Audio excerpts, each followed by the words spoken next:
Hi, everyone. I'm Maureen McGuire, Senior Vice President for Advancement at CHR, and today we are speaking with Jennifer Doutre, who is a Service Director and Licensed Clinical Social Worker at CHR, and we're going to talk about serious mental illness.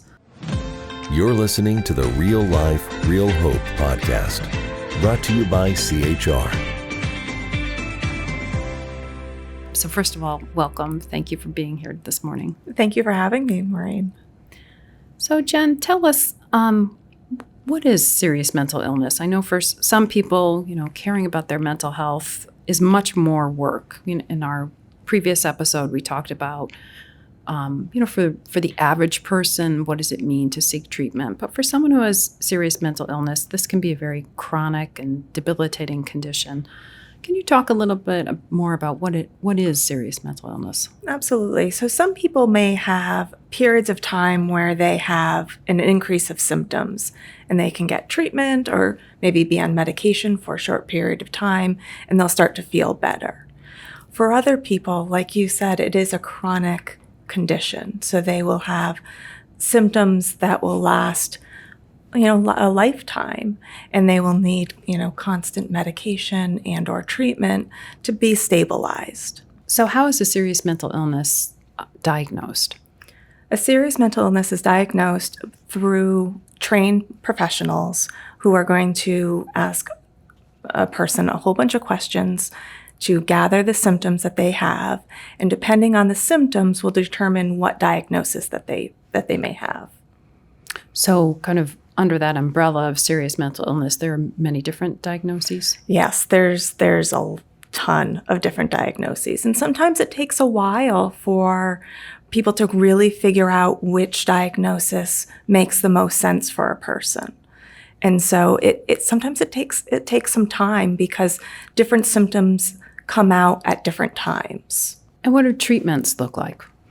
So treatments are very individualized, and it will depend on the person and what is going on at that time. It can include medication management, which could be just one medication or several medications.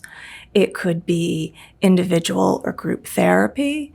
It could be some more intensive outpatient treatment programs, such as an IOP, which is 3 days a week. And that's intensive outpatient? Yep, it's also known as IOP, so it will be 3 days a week for, about 4 or 5 weeks.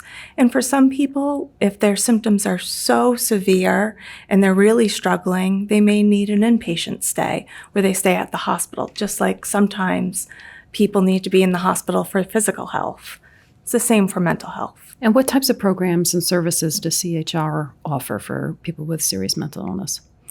We offer such a wide and comprehensive amount of services. So we offer individual, group therapy, IOP level of care, medication management, and then additional supports for people such as a community support program where we have staff who will work with them out in the community, people who can help with employment and how to get a job and keep the job even with symptoms of a severe mental health issue.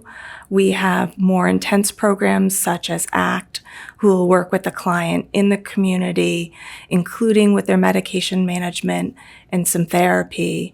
So we really do a whole wide range of services for people. What I'm hearing you say is that there really is reason for people to be confident that they can reach some sort of recovery in their treatment. Absolutely. Just like any kind of physical health diagnosis, such as diabetes, people can learn how to live with it and how to keep the symptoms relatively stable.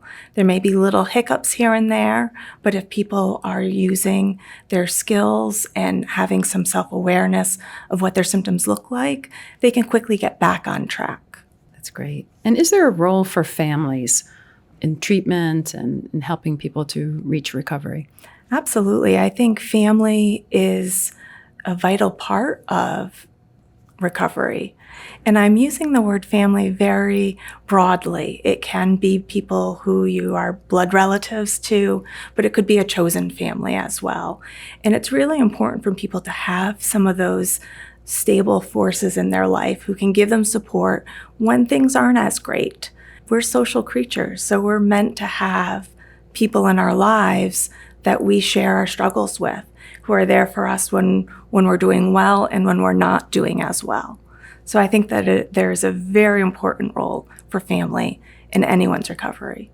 Well, thank you. That's really helpful. There's so much to learn about serious mental illness, and I think the general public doesn't completely understand it, but thank you so much for the work that you're doing. Well, thank you for having me. This podcast is brought to you proudly by CHR, where real life meets real hope. Visit chrhealth.org to explore resources and services. Be sure to like and subscribe wherever you get your podcasts. Please rate and review and join the conversation on social media.